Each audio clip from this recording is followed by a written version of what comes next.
Hello everyone, my name is Deepak Rawat. आज हम लोग बात करेंगे पॉलिनोमियल्स जैसे बहुत एक जो इनिशिएटिव टॉपिक है, बहुत इंट्रोडक्टरी टॉपिक रहा है अलजेब्रा के लिए। अगर अलजेब्रा आपको समझनी है तो आप इस टॉपिक को अच्छे से समझ लीजिए। If you have a command on polynomials, then definitely 99% of your algebra is really very easy and up to the mark. Moreover, this is a very crucial topic for boards examination. ये आपके वहाँ पर भी काम आएगा और इसका application आपको रियल लाइफ में बहुत ज़्यादा देखने को मिलेगा अगर आप लोग इसको अच्छे से कर जाते हैं। So not wasting the time, we shall start the basic concepts of polynomial. So the first thing which you always have to keep in mind while doing polynomials or any expression related to polynomials is आपको दो चीज़ें बहुत clear और crisp पता होनी चाहिए. The first one is constant and the another thing is variable. Polynomial शुरू करने से पहले अगर इन दो टॉपिक पर आपकी कमांड है तो it will definitely help you out. जैसे बात करते हैं कांस्टेंट की. कांस्टेंट क्या है, हम कांस्टेंट से क्या समझते हैं? ज़्यादातर लोग कांस्टेंट को सिर्फ एक नंबर कहकर रिप्रेजेंट कर देते हैं. That constant is just a number. It may be 1, 2, 3, 4, 5 any number up to infinity. वो कुछ भी हो सकता है, लेकिन ऐसा नहीं है. कांस्टेंट एक अलजेब्रिक इक्वेशन में सिर्फ ये बताता है कि एक ऐसी वैल्यू जो कभी चेंज नहीं होगी, जिसका अपना एक वैल्यू है, a complete value, whether it is a whole number, whether it is a integer, actually represents a constant. जैसे सपोज आप लोग सब्जी लेने गए और आप लोगों ने सब्जी लेने वाले जो सब्जी का वेंडर होता है उसको आपने कहा कि आपको 1 kg आलू चाहिए. अब उसके लिए उसके दिमाग में ये जो 1 kg है, इसमें उसका काम का सिर्फ ये है 1. वो आपको 0.500 नहीं देगा, वो आपको 1.5 kg नहीं देगा, बल्कि उसका पूरा का पूरा कॉन्सेंट्रेशन आपके इस नंबर पर रहेगा. मतलब उसके लिए आपकी जो वैल्यू है वो 1 है, वो 1 kg से ज़्यादा नहीं होना चाहिए. तो जो भी मैग्नीट्यूड, जो भी वैल्यू, जो भी एलिमेंट अलजेब्रा में चेंज नहीं होता है उसे हम कांस्टेंट से रेफ़र करते हैं और रिकमेंड करते हैं. आते हैं वेरिएबल पर. वेरिएबल क्या है? वेरिएबल हमारे लिए एक अलजेब्रा में क्या रिप्रेजेंट करता है? लुक, ये कांस्टेंट का ठीक ऑपोजिट होता है. जैसे मैंने आपको कहा कांस्टेंट सिर्फ एक नंबर है, वो डेफिनेटली आपको एक वैल्यू देगा और वो कंप्लीट वैल्यू होगी, वो चेंज नहीं हो सकती. लेकिन वेरिएबल का मतलब ही वेरी करना है. वेरी का मतलब होता है चेंज करना. अब बहुत सारी अलजेब्रिक एक्सप्रेशंस आपने देखी होंगी, बहुत सारे इक्वेशंस आपने देखी होंगी. वेरी करने वाला जो भी होगा वो वेरिएबल होगा. जैसे कोई भी वैल्यू, जैसे मान लो जैसे हम एक एग्जांपल ले लेते हैं. मैंने अपने घर में नींबू पानी बनाया. नींबू पानी बनाते टाइम जब मैं चीनी उसमें डालकर डिज़ोल्व करूँगा तो शायद मैं 2 चम्मच चीनी डालूं, शायद आप 1 चम्मच चीनी डालें. तो उसमें जो फ़र्क आता है, आपके लिए उस नींबू पानी की वैल्यू में 1 चम्मच चीनी ऐड करना शायद सही है, मेरे लिए 2 चम्मच सही हो शायद. तो अलग अलग लोग अलग अलग तरीके से इस पर काम करेंगे. तो definitely the value is actually changing with the span of time. हर कोई अपने अपने तरीके से अपने अपने वैल्यू खुद डिसाइड कर लेता है. इसी तरीके से जब जब अलग अलग सिचुएशंस में अलग अलग वैल्यू आती है उसको हम वेरिएबल कहते हैं. और हमारे अलजेब्रा में ये वैल्यूज़ जो हैं वो, अगर हम वेरिएबल की बात करें तो वो x, y, z और बहुत सारे कई अल्फ़ाबेट्स हैं, कई सारे सिंबल्स हैं, उनसे यूज़ किए जाते हैं. ज़्यादातर आपको देखने को x, y और z मिलेगा. अगर कांस्टेंट की बात करें तो कांस्टेंट में आपको जो प्योर एग्जांपल्स देखने को मिलते हैं वो सिंपली नंबर्स होते हैं जो कि अपनी वैल्यू चेंज कभी नहीं करने वाले. So this was all about constant and variable. Moving on to the next introductory thing about polynomials is कि पॉलिनोमियल्स क्या है. अभी तक तो मैं कांस्टेंट और वेरिएबल आपको बता रहा था. ये एक इनिशियल मेथड है इसको समझने का, पॉलिनोमियल्स है क्या. देखिए, पॉलिनोमियल्स में क्योंकि अलजेब्रा खुद में हम लोग जब यूज़ करते हैं तो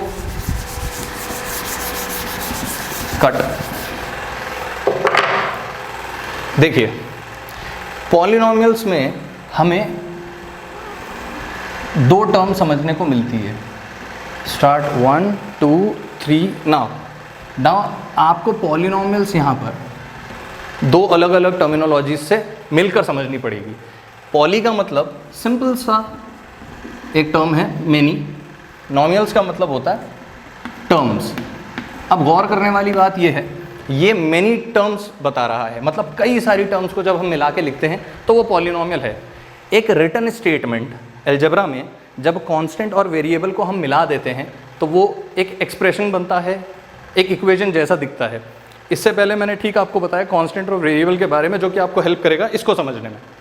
ठीक है, कांस्टेंट और वेरिएबल का यूज़ एक प्रॉपर सिंटेक्स के द्वारा ही हम पॉलिनोमियल्स में दिखाते हैं। अब बात करते हैं मेन पॉलिनोमियल्स में। जैसा कि मैं बता रहा था आपको, कई सारी टर्म्स मिला के पॉलिनोमियल्स बनाती हैं, कई सारी। अब ये कई सारी कौन सी टर्म्स हैं? क्योंकि टर्म 1 भी हो सकती है, टर्म 2 भी हो सकती है, टर्म 3 भी हो सकती है, 4 भी हो सकती है, 5 भी हो सकती है, और बहुत सारी इनफाइनाइट जा सकती है। लेकिन अगर वो एक टर्म है, if the term is just 1, then that sort of polynomial is recommended as monomial। Monomial का एक सिंपल सा मतलब है, मोनो का मतलब होता है 1, मियल का मतलब टर्म, मोनोमियल मतलब सिर्फ एक टर्म जहाँ पर यूज़ होने वाली है। मैं थोड़ी देर में आपको दिखाऊंगा कि किस तरीके से हम लोग एक टर्म या मोनोमियल को रिप्रेजेंट करेंगे। अगर दो टर्म हम लोग यूज़ करते हैं, suppose there are 2 terms in an equation और इन एन पॉलिनोमियल, तो उसको हम बाइनोमियल कहते हैं।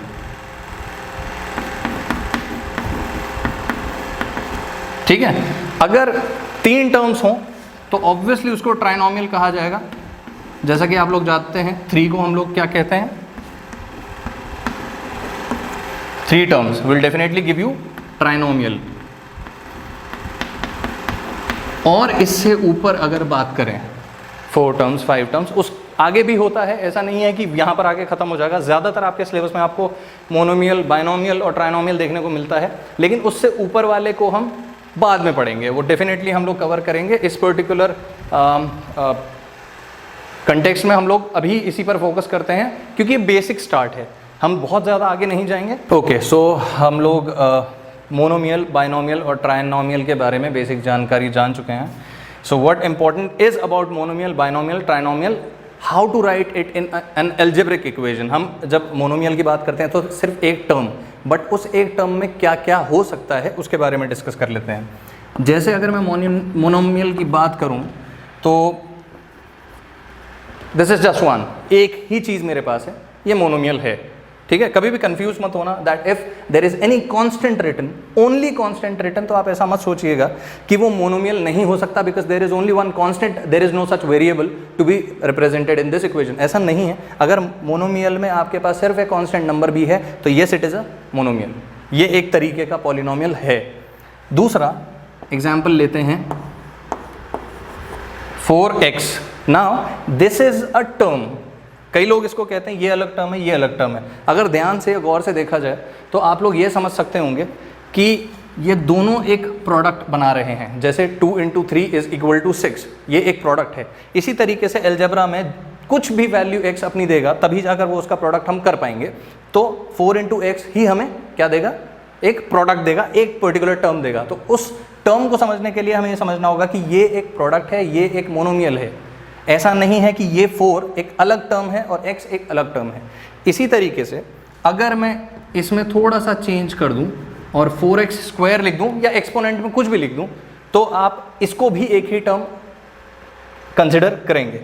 ठीक है, ये भी एक ही टर्म है, इसे ऐसा मत समझना कि ये अलग अलग टर्म है। ठीक है, अब बात करते हैं बाइनोमियल की। जिस तरीके से मोनोमियल में हमारे पास सिर्फ एक टर्म थी, उसी तरीके से बाइनोमियल में 2 टर्म होगी कम से कम। ठीक है, जैसे 4 + 2x, एक टर्म तो बच्चों हो गई ये, दूसरी टर्म हो गई ये। ऑब्वियसली अभी ऐड होना बाकी है, तब तक हम इसको सेपरेट टर्म्स ही कंसिडर करेंगे। ठीक है, ऐसा भी माना जा सकता है या ऐसा एग्जाम्पल लिया जा सकता है इस तरीके से। एक्सपोनेंट से भी कुछ ज़्यादा बदलने वाला नहीं है। ठीक है, एक टर्म ये, एक टर्म ये। मोनोमियल में हमारे पास ये सिंगल टर्म थी। If I hide this one, this will be regarded as a single term, this will be regarded as a single term. So this is how 2 different terms make a binomial. ठीक है, अब बात करते हैं trinomial की। अब तक वैसे आप समझ चुके होंगे कि ट्राइनोमियल किस तरीके का दिखने वाला होगा। और एक और बात मैं आपको बता दूं, ऐसा नहीं है कि मैं सिर्फ एक ही वेरिएबल अगर यूज़ करूं तो वही बाइनोमियल में आएगा। ऐसा कई लोगों को डाउट आता है, यहाँ पर दिखा देते हैं 3x + 4y। अब अगर इसको देखें तो ये और ये दो टर्म हैं, पहली बात, जो कि ऑब्वियसली बाइनोमियल में होना चाहिए।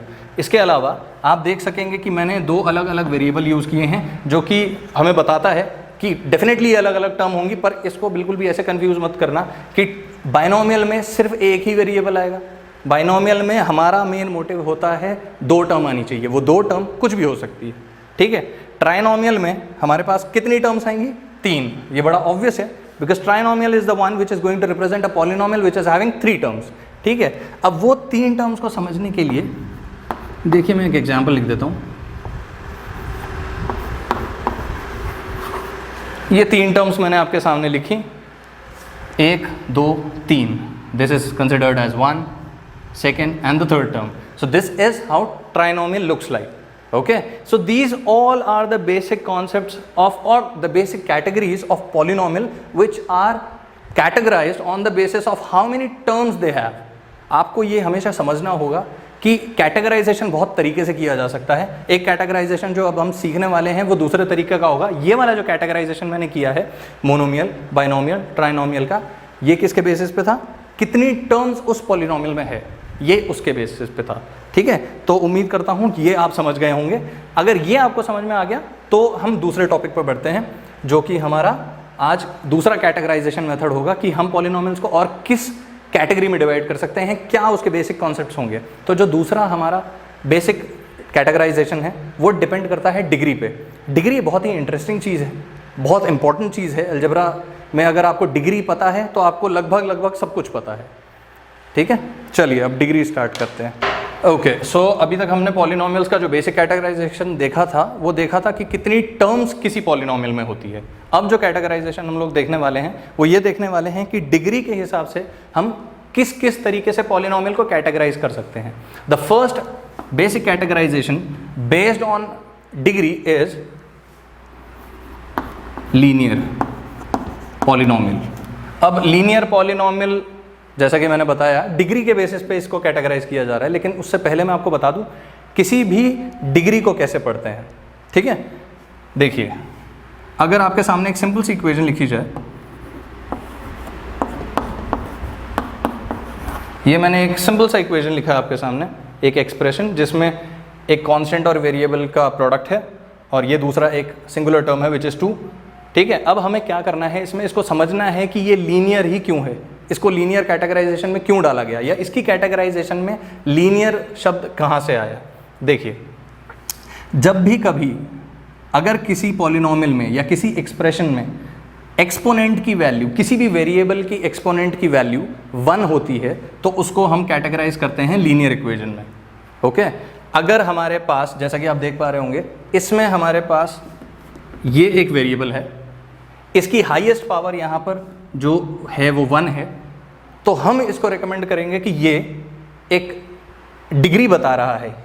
डिग्री की अगर बेसिक डेफिनेशन देखी जाए तो highest power of a variable, simple से शब्दों में हम उसे इसी तरीके से जानते हैं, highest power of a variable. अब आपको पता है कि इस इक्वेशन में वेरिएबल का काम कौन कर रहा है, x है जो वेरिएबल का काम कर रहा है और उसकी पावर 1 है। तो अगर किसी की हाईएस्ट पावर 1 होती है तो उस पॉलिनोमियल को हम कहते हैं लीनियर पॉलिनोमियल, ठीक है। ये हो गया डिग्री। सिंपल सी बात है कि किसी की हाईएस्ट पावर कितनी है या किसी का एक्सपोनेंट में कितना हाईएस्ट नंबर जा रहा है, उसको हम क्या कहते हैं, डिग्री कहते हैं। एक कंडीशन होती है डिग्री के लिए जो हमेशा हमें ध्यान रखनी होती है कि हाईएस्ट पावर कुछ भी हो, पावर डेसिमल इंटीजर्स में नहीं होनी चाहिए। अगर मैं यहाँ पर 1.1 लिख दूँ तो आप इसको किसी भी तरीके से डिग्री नहीं कंसिडर कर सकते। आपकी जो भी हाईएस्ट पावर होगी वो एक होल नंबर में होनी चाहिए, तभी हम उसको डिग्री कंसिडर कर सकते हैं। अब एक बेसिक सा एग्जाम्पल लेते हैं लीनियर पॉलिनोमियल का। जैसे कि ये तो खैर मैंने एक एग्जाम्पल के तौर पे दिया, और एग्जाम्पल्स देता हूँ आपको। 5x + 7 equals to 0। सिर्फ इस इक्वेशन में वेरिएबल को पॉइंट आउट कीजिए, वेरिएबल का जो हाईएस्ट पावर है उसको देखिए और समझ जाइए डिग्री कौन सी है। यहाँ पर इसकी जो एक्सपोनेंट है या जो हाईएस्ट पावर है वो 1 है, क्योंकि यहाँ पर मैंने एक ऐसी एक्सप्रेशन लिखी है जिसमें हाईएस्ट पावर 1 है। तो इस हाईएस्ट पावर से मुझे क्या देखने को मिला कि ये लीनियर पॉलिनोमियल है क्योंकि इसकी डिग्री 1 है। सिंपल सा फैक्ट रखना है हमें इसको, ठीक है। अब बात करते हैं दूसरा, पहला जो हमारा डिग्री लीनियर वाला होता है उसमें हमें हाईएस्ट पावर जो होती है वो 1 ढूंढनी होती है। अगला जो हमारे पास है बच्चों वो है क्वाड्रेटिक। इसका नाम बहुत सुनने को मिलता है मैथ्स में, 9, 10, 11, 12 में क्वाड्रेटिक बहुत ज़्यादा सुनने को मिलता है। ये जो पॉलिनोमियल है ये किसको रिप्रेजेंट करता है? देखिए, अगर कोई सा भी एक इक्वेशन लिखा जाए और उसका हाईएस्ट पावर, उस वेरिएबल का हाईएस्ट पावर अगर 2 होता है, इसमें वेरिएबल x है, x की हाईएस्ट वैल्यू 2 है, 2 का मतलब उस पॉलिनोमियल को कहा जाएगा क्वाड्रेटिक पॉलिनोमियल, जिसकी भी डिग्री 2 होती है उसे हम क्या कहते हैं? क्वाड्रेटिक पॉलिनोमियल, ठीक है। इसी तरीके से अगर मेरे पास ये इक्वेशन या ये पॉलिनोमियल चेंज होकर कुछ इस तरीके का एक्सप्रेशन मान लीजिए मेरे पास हो, सबसे पहले आपको क्या देखना है? सबसे पहले आपको देखना है कितने इसमें, कौन इसमें वेरिएबल है। उस वेरिएबल को पहचानने के बाद क्या देखना है? इसकी हाईएस्ट पावर क्या है। जब आप इसकी हाईएस्ट पावर देखेंगे तभी आपको पता चलेगा कि वही इसकी डिग्री है जो इसकी हाईएस्ट पावर है, ठीक है। ये मैंने सिंपल सा एक पॉलिनोमियल लिखा है आपके सामने जिसमें कुछ टर्म्स हैं 1, 2, 3, 4। लेकिन ध्यान देने वाली बात यह है कि हम यहाँ पर कैटेगराइजेशन सीख रहे हैं डिग्री के हिसाब से, तो हमें नोट डाउन करना है कि हाईएस्ट पावर इस वक्त 3 है। तो इस तरीके के जो पॉलिनोमियल हमारे पास होते हैं उन्हें हम क्यूबिक पॉलिनोमियल कहते हैं, ओके। अब ये तो वो थे जिनमें मैंने सिर्फ एक पॉलिनोमियल यूज़ किया, ठीक है। ये वो वाला कैटेगराइजेशन था जिसमें सिर्फ मैंने एक वेरिएबल यूज़ किया है। जैसे इससे पहले मैंने आपको लीनियर बताया, क्वाड्रेटिक बताया, क्यूबिक बताया, लेकिन तीनों में अगर आपने नोट किया होगा तो तीनों के तीनों में मैंने वेरिएबल सिर्फ एक ही रखा था। जैसे x जो मैंने एग्जाम्पल्स आपको दिए थे उसमें सिर्फ आपको एक यही पर्टिकुलर टाइप के एग्जाम्पल्स में कराया जा रहा था, लेकिन ऐसा नहीं होता है। और भी तरीके के पॉलिनोमियल्स की कैटेगराइजेशन होती है जो मैं अब आपको बताऊंगा। अभी तक हमने पढ़ा कि पॉलिनोमियल्स की जो कैटेगराइजेशन होती है वो कितने तरीकों से होती है और कैटेगराइजेशन किस किस पर बेस्ड है। एक छोटा सा रिवीजन आपको करा देता हूँ। इससे पहले हमने पॉलिनोमियल्स का जो कैटेगराइजेशन पढ़ा वो टर्म्स के हिसाब से पढ़ा, जिसमें हमने मोनोमियल, बाइनोमियल, ट्राइनोमियल जैसे पॉलिनोमियल्स को देखा। इसके बाद हमने अपना कैटेगराइजेशन था उसको स्विच किया और डिग्री के बेसिस पे देखा। डिग्री क्या है? The highest power to a variable. अब हम उस वेरिएबल की जब बात करते हैं तो मैंने आपको एक वेरिएबल के जो कैटेगराइजेशन थे वो बताए। जैसे अगर डिग्री आपकी 1 होती है, मतलब अगर आपका हाईएस्ट पावर किसी भी वेरिएबल का, किसी एक वेरिएबल का 1 होता है, तो हम उस तरीके के जो पॉलिनोमियल होते हैं उसको कहते हैं लीनियर पॉलिनोमियल। अगर वो डिग्री 2 पे जंप करती है तो हम उसे कहते हैं क्वाड्रेटिक पॉलिनोमियल। अगर वो डिग्री 3 होती है तो उसे हम क्यूबिक पॉलिनोमियल कहते हैं। अब हम बात करते हैं अगर ज़्यादा पॉलिनोमियल या ज़्यादा वेरिएबल अगर आ गए किसी पॉलिनोमियल में तो हम क्या करेंगे, हमें क्या समझना है, किस तरीके से उसका कैटेगराइजेशन होगा। क्योंकि मैंने आपको कैटेगराइजेशन इस पे बताया, इसका मतलब ये नहीं है कि इस पे कैटेगराइजेशन नहीं हो सकता। इसमें भी कैटेगराइजेशन होता है और नाम भी वही दिए जाते हैं, लेकिन आपको ध्यान रखना होगा कि इसमें एक अलग प्रोसीजर से आप किसी भी वेरिएबल की डिग्री निकालेंगे। देखिए, जैसे एक सिंपल सा इक्वेशन मैं आपके सामने लिखता हूँ, 2xy + 4xy, और मैं इनकी पावर्स कुछ इस तरीके से कर देता हूँ, इसकी स्क्वायर कर देते हैं, इसकी क्यूब कर देते हैं। चलिए, अब मैंने, क्योंकि मुझे जस्टिफाई करना है, जो मैं पढ़ा रहा हूँ वो है मोर देन 1 वेरिएबल, तो आप यहाँ देख रहे होंगे 1 और 2, एक ही टर्म में मैंने 2 वेरिएबल डाले हैं x और y। Similarly on the another term there are 2 variables which will make them a single term, ठीक है। अगर मैं यहाँ पर देखूँ तो मेरे पास यहाँ पर x की जो पावर है वो 1 है, यहाँ पर जो y की पावर है वो 1 है।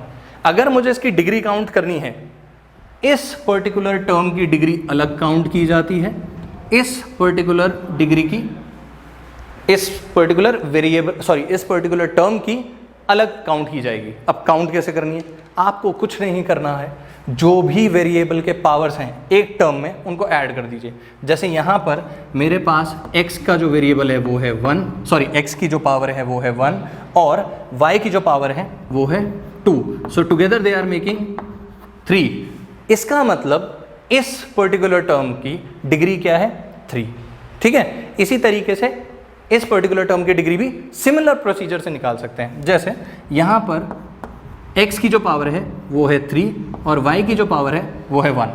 अगर इन दोनों को ऐड कर दिया जाए तो हमें मिल जाता है 4। तो इसकी जो पावर है वो है 4, इसकी डिग्री हो गई 4, इसकी डिग्री हो गई 3। अब हमें ये देखना है कि अगर एक टर्म जिसका डिग्री 3 है उसे हम क्या कहते हैं? क्यूबिक कहते हैं। लेकिन ये क्योंकि एक अलग टर्म है तो हम उस पर नहीं जाएंगे, ये अलग तरीके का प्रोसीजर होता है, ये हमारे पास अभी नहीं आएगा। 9, 10th 11 9, 10th तक तो बिल्कुल भी नहीं, तो आप लोगों को चिंता करने की बिल्कुल भी ज़रूरत नहीं है। और एक ख़ास बात मैं आप सबको ये बताना चाहूँगा कि अगर ये पर्टिकुलर टॉपिक आप लोगों को देखना है तो आपको ऐसा नहीं है कि अगर कोई क्लास 9th का होगा तो ही देख पाएगा, अगर कोई क्लास 10th का होगा तो ही इस टॉपिक को देख पाएगा, ऐसा नहीं है। अगर आप 6th 7th 8th 9th या अलजेब्रा पढ़ रहे हैं तो आपको पॉलिनोमियल समझने के लिए ये टॉपिक बहुत हेल्प करेगा। ठीक है, तो आज हमने क्या क्या पढ़ा? अगर एक वेरिएबल है उसमें अगर मैं कैटेगराइजेशन करूं पॉलिनोमियल का तो वो होते हैं लीनियर, क्वाड्रेटिक, क्यूबिक। अगर मैं टर्म्स के हिसाब से करूं तो वो होते हैं मोनोमियल, बाइनोमियल, ट्राइनोमियल। ठीक है, इसके आगे आता है बाई क्वाड्रेटिक, लेकिन उसकी अभी तो ज़रूरत नहीं पड़ेगी। ये हमारी सीरीज़ का पहला टॉपिक था जिसमें मैंने पॉलिनोमियल्स के बारे में आपको एक ब्रीफ इंट्रोडक्शन दिया। जो अगला टॉपिक हम लोग कवर करेंगे उसमें हम लोग कवर करेंगे कि किसी भी पॉलिनोमियल को डिग्री उसके लिए इतनी इंपॉर्टेंट क्यों है। अगर मैंने आपको ये डिग्री पढ़ाई है तो वो हमारे लिए इंपॉर्टेंट क्यों है, हमें उसे पढ़ना है, लेकिन उसका रिजल्ट क्या है। अगर मैं बार बार आपको कह रहा हूँ यहाँ पर डिग्री देखो, यहाँ पर डिग्री देखो, इससे पहले जो भी पढ़ा है उसमें डिग्री देखो, वो इंपॉर्टेंट क्यों था? उसका एक रीज़न ये है कि अगर आपको किसी भी इक्वेशन, किसी भी पॉलिनोमियल के, किसी भी अलजेब्रिक एक्सप्रेशन के फैक्टर्स ढूंढने होते हैं तो डिग्री ही आपको हेल्प करती है। फैक्टर्स से मुझे याद आया, फैक्टर्स के और भी कई नाम हैं हमारे सीबीएसई बोर्ड में, जिसको हम फैक्टर्स भी कहते हैं, सॉल्यूशन भी कहते हैं, रूट्स भी कहते हैं, ज़ीरोज़ भी कहते हैं, कई सारी चीज़ों से उसे जाना जाता है। और बच्चे इसी बहुत सारे अलग अलग वेरिएशन में, टर्म्स की अलग अलग वेरिएशन में कंफ्यूज भी हो जाते हैं। अगर आपको फोकस्ड रहना है तो आपको ध्यान देना होगा कि डिग्री क्या है, फैक्टर क्या है, पॉलिनोमियल कौन सा है, weather it is cubic, weather it is quadratic, weather it is by quadratic, weather it is this cubic, linear, whatsoever it is. But अगर हमें उसका बेसिक इंट्रो नहीं पता है तो हम उसे शायद सॉल्व भी नहीं कर पाएंगे, और सॉल्व करने के लिए ये सारी चीज़ें बहुत ज़्यादा ज़रूरी है। तो बने रहिएगा इस सीरीज़ के नेक्स्ट पार्ट के लिए। नेक्स्ट पार्ट में definitely we are going to cover how to solve the factors, what is so important about degree. और इसी के साथ मैं ये वाला वीडियो यहाँ पर एंड करता हूँ। उम्मीद करता हूँ आप सब ठीक होंगे। देखते रहिएगा हमारा यूट्यूब चैनल। Thank you.